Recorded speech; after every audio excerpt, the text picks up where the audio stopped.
Et les facteurs externes, c'est-à-dire exogènes, oui. Dans l'analyse chinoise, c'est quoi? Dans l'analyse chinoise, le facteur exogène et externe, il y en a deux. Les contradictions principales, ce sont des contradictions de système à système, c'est-à-dire système capitaliste, système socialiste. On parle de socialisme, on ne parle pas de communisme. Donc, cette contradiction principale, c'est une contradiction dont la base est une base de classe. Elle n'est pas propre à la Chine, elle est internationale. Et elle traverse tous les pays et elle fait que la Chine n'est pas un cas isolé. La Chine, dans la perspective de cette contradiction, est identique au Congo, elle est identique à l'Argentine, elle est identique au Canada, etc. Reste la troisième contradiction, qui elle est spécifique aussi. Pourquoi? Les secondaires sont spécifiques aux États-nations. La fondamentale est spécifique, je vais dire pourquoi, et la principale, elle est véritablement universelle, dans la doxa marxiste-maoïste, celle à laquelle je me suis identifié, et je continue à ce jour à m'identifier, jusqu'à preuve du contraire, quand je verrai que ça n'a aucune fonctionnalité. La contradiction fondamentale, c'est celle qui oppose l'impérialisme aux pays dominés. C'est-à-dire en termes, pour revenir un peu à des schémas de type économique, c'est ce que développe Samir Amin quand il parle du centre et de la périphérie. C'est à peu près ça. L'impérialisme, c'est le bloc occidental qui a une histoire coloniale, et la périphérie, ce sont les pays qui ont été dominés. Or, ces trois types de contradictions s'imbriquent, et elles sont liées. Et elles sont liées dans chaque cas particulier. Si nous prenons le cas de l'Algérie, nous avons des contradictions internes à la société algérienne. Elles sont multiples et diversifiées. Elles peuvent être de facteurs économiques, culturels, politiques. Nous avons vu ces aspects tout au long. Elles ont un aspect qui est moins développé en Algérie parce qu'il n'y a pas de conscience de classe. Il n'y a pas, sauf dans une certaine période, je pense la période de la Charte nationale, en 75-76, quand le régime de Boumediene s'est radicalisé et que la lutte politique est devenue tendue, aiguë, on a vu apparaître ce réflexe de classe ouvrière prolétaire contre la bourgeoisie. Il a fallu créer cette idée de bourgeoisie. Bon, on avait commencé à donner un certain nombre de noms, un certain nombre de gens qui étaient possesseurs de fortune, etc. etc. Mais ce n'est pas véritablement la contradiction la plus importante. Parce qu'elle n'est pas ancrée dans le... Elle n'a pas de fondement, j'allais dire, culturel et intellectuel. Non, pas du tout, parce qu'elle n'a pas de réalité. Elle n'a pas de réalité. Elle n'a pas de réalité dans la société, dans le sens où le plus grand propriétaire en Algérie, c'était l'État. C'est l'État qui est le plus grand propriétaire. Jusqu'à ce que Ahmed Douiahia déverrouille l'économie et que commence à vendre les entreprises. C'est-à-dire sous Bouteflika. Mais le grand propriétaire, c'était l'État, et la grande masse des salariés travaillent chez l'État. On ne peut pas appliquer la contradiction principale bourgeoisie-prolétariat à l'analyse du secteur État-employé de l'État. C'est pour ça que le cas spécifique algérien est comme ça. Il reste l'autre contradiction fondamentale qui est réelle. L'autre contradiction fondamentale, c'est l'Algérie face au colonialisme et à l'impérialisme.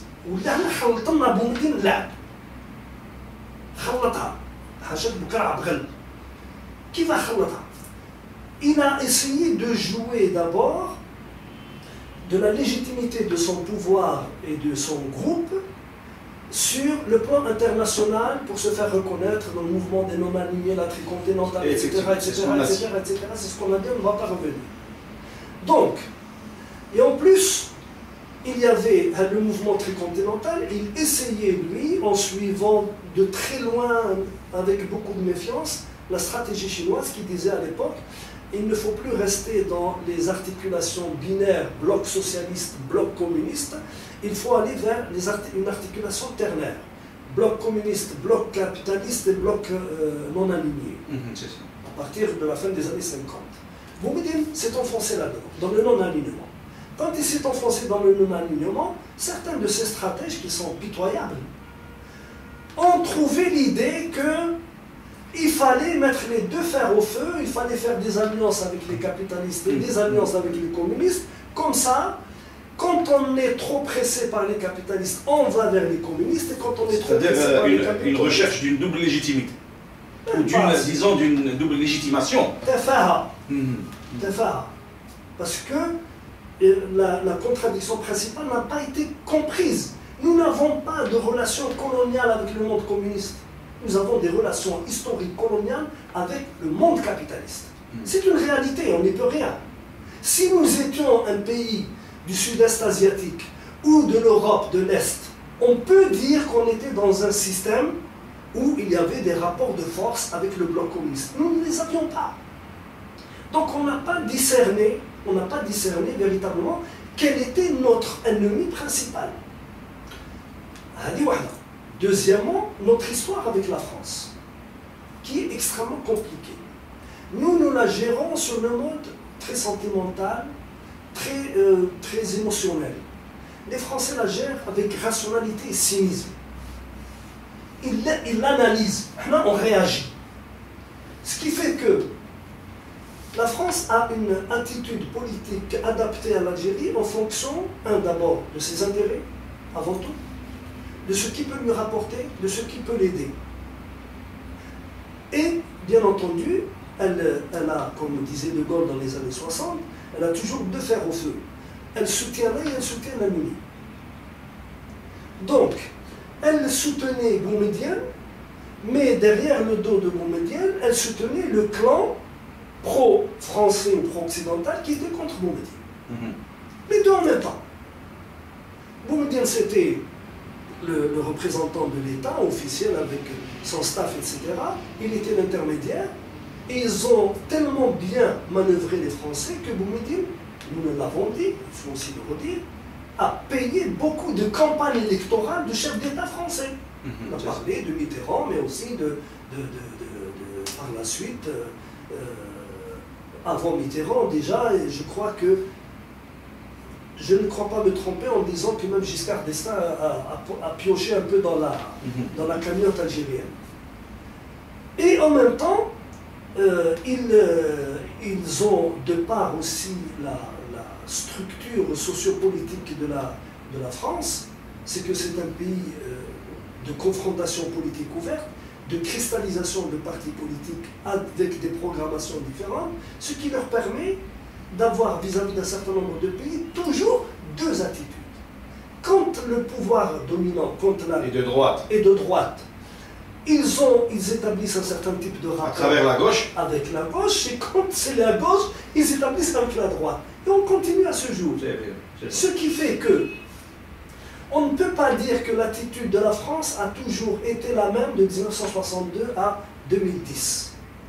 Elle varie, elle change. Et malheureusement, nos politologues n'ont pas été attentifs pour nous expliquer les mécanismes de changement. Quand ça change, pourquoi ça change, comment ça change, quels sont les objectifs. C'est-à-dire la politique algérienne de la France. La politique algérienne de la France et la politique française de l'Algérie. Non, si on ramène... Je reviens. Oui.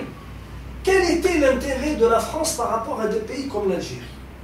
Schématiquement, on disait jusque dans les années, il n'y a pas très loin, jusque dans les années 90, on voyait essentiellement la partie de l'iceberg parce qu'il y avait une survivance de la culture française, de la langue française. Donc, schématiquement, rapidement, on dit les intérêts de la France en Algérie, c'est la langue française, c'est la culture française, c'est culturel.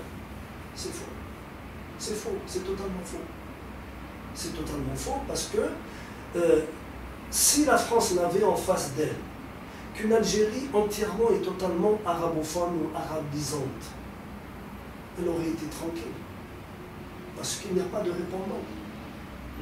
La France face à l'Égypte ne réagit pas devant la France. Pourquoi?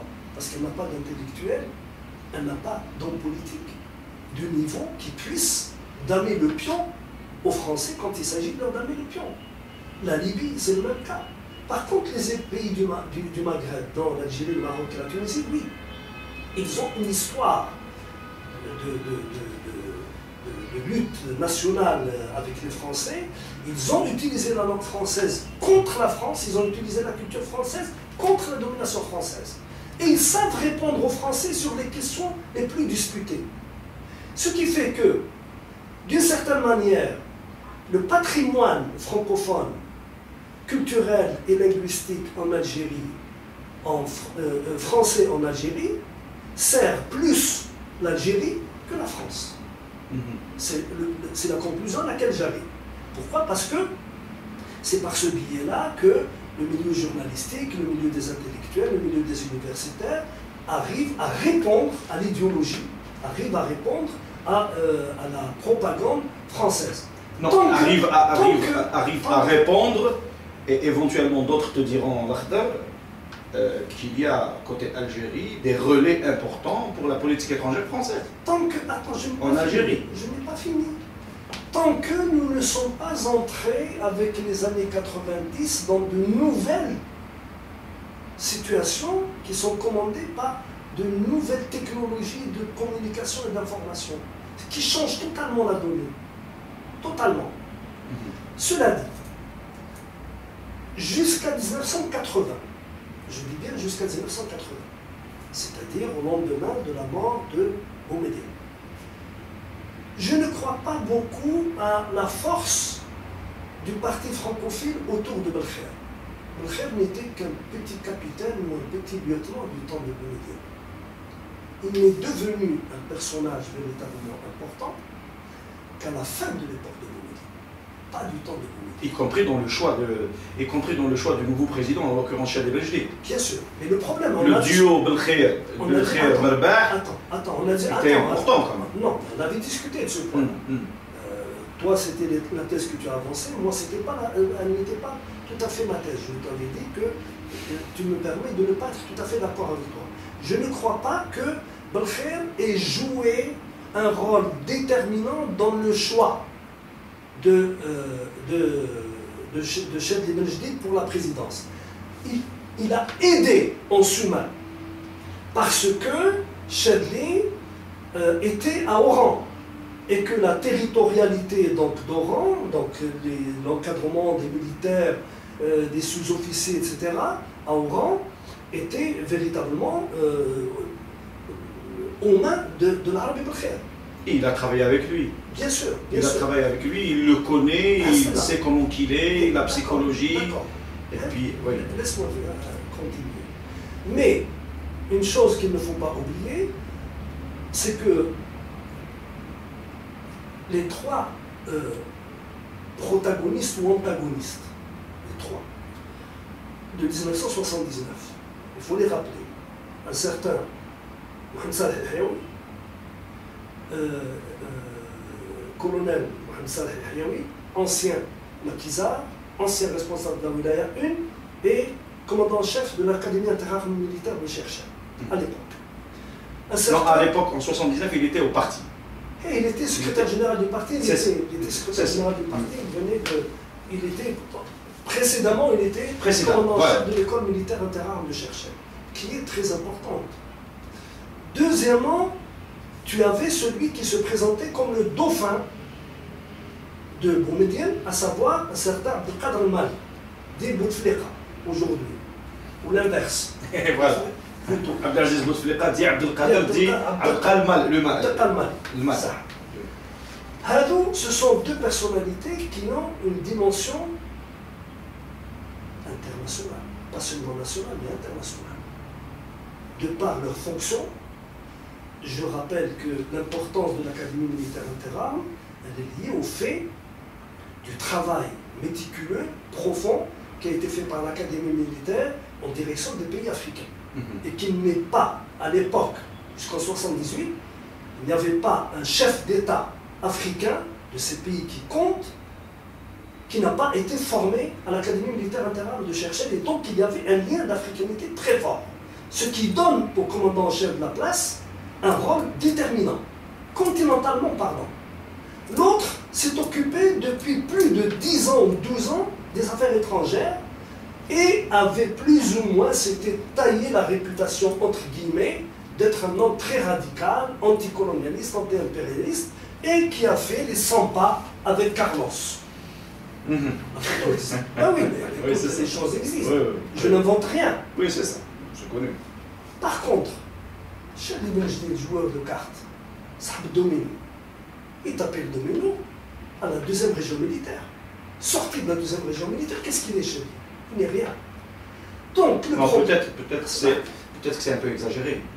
C'est ma façon de le voir. Non, peut-être que c'est un peu exagéré. Oui, c'est ton droit de le voir comme tu veux. Non, attends, c'est ma façon de le voir relative à ce qui s'écrivait dans la presse sur lui à l'époque. Les Perroncel-Hugoz, tous les chroniqueurs de l'AFP et du journal Le Monde présentaient ce colonel fade, incolore, qui ressemble à un empereur romain, qui est jouisseur. C'est comme ça qu'il le présente. Moi, je ne le connais pas, et je n'en avais jamais entendu parler jusqu'à ce que je lise des comptes rendus sur lui dans Le Monde, le journal Le Monde à l'époque, et c'était la fin de la période Boumediene, et on le donnait comme étant plus ou moins le chef de file de la fronde anti-boumedieniste. Ah ben voilà, donc voilà une autre façon de voir Chef des Benjedid, pas seulement le jouisseur, pas seulement le joueur de cartes, pas sur pour reprendre un concept. Je reprends ce qui était dit, sans pas de moi. Sans oublier, c'est la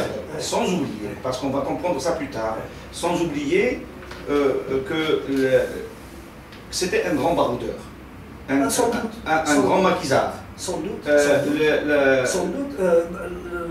Les peu de pages que j'ai lues de Khaled Nazar sur ses pérégrinations à la frontière disent effectivement que c'est un homme courageux. Non seulement c'était un homme, mais c'était un chef. Oui. C'était un chef. Sans doute. Et par ailleurs, c'était le plus ancien dans le grade. Ça, c'est une autre affaire. C'est ne choisit pas quelqu'un parce qu'il est le plus ancien. Non, c'était un critère. Oui, non, c'était un critère. C'est le critère faible, à mon avis. C'est le critère faible. Parce que quand on est une armée sérieuse, on ne choisit pas le plus vieux, on ne choisit pas le plus fatigué, on choisit le plus compétent. C'est différent, en fait. C'est très différent. Enfin, le plus vieux, non, parce qu'il n'oublie pas que nous sommes en 79. Et alors 79, Chef des Benjedid, il n'était pas aussi âgé. 79. Moins âgé que maintenant. Mais il était le plus vieil officier. Et n'oublie pas que Chef des Benjedid avait gouverné pendant 13 ans. Et les gens de l'époque déjà, dans les salons... On est en train de parler de 80. Non, c'est-à-dire c'est pour... Non, parce que normalement on ne doit pas revenir à cette date. Parce qu'on en a déjà discuté. Moi, je voulais juste te donner l'occasion de te référer à la thèse maoïste de la contradiction, de l'explication du principe de la contradiction dans l'analyse des facteurs endogènes et des facteurs exogènes dans la prise de décision. Excuse-moi. Parce que tout ce que tu viens de dire, tes positions sur Chebli, tes positions sur le régime de Boumediene, non, tes analyses, disons tes analyses. Non, je reproduis ce que j'ai lu. D'accord, mais on a déjà vu ça. Maintenant, moi ce qui m'intéresse maintenant, toutes ces analyses, tous ces facteurs endogènes relatifs à la lutte politique, culturelle, économique, à l'intérieur. Quel est le lien avec les facteurs exogènes? Non, c'est pas ça ce que je veux. C'est pas ce que je veux. Parce que moi, je ne veux pas perdre le fil conducteur. Nous avons un fil conducteur très important, c'est comment expliquer les facteurs endogènes et exogènes, aussi bien dans l'assassinat de Taïb El-Ouattani, c'est-à-dire de Boudiaf, que de Qasdi Balbak, et les plus importants dans la question, quelles ont été les conséquences, les répercussions directes, immédiates de ces deux assassinats hautement politiques.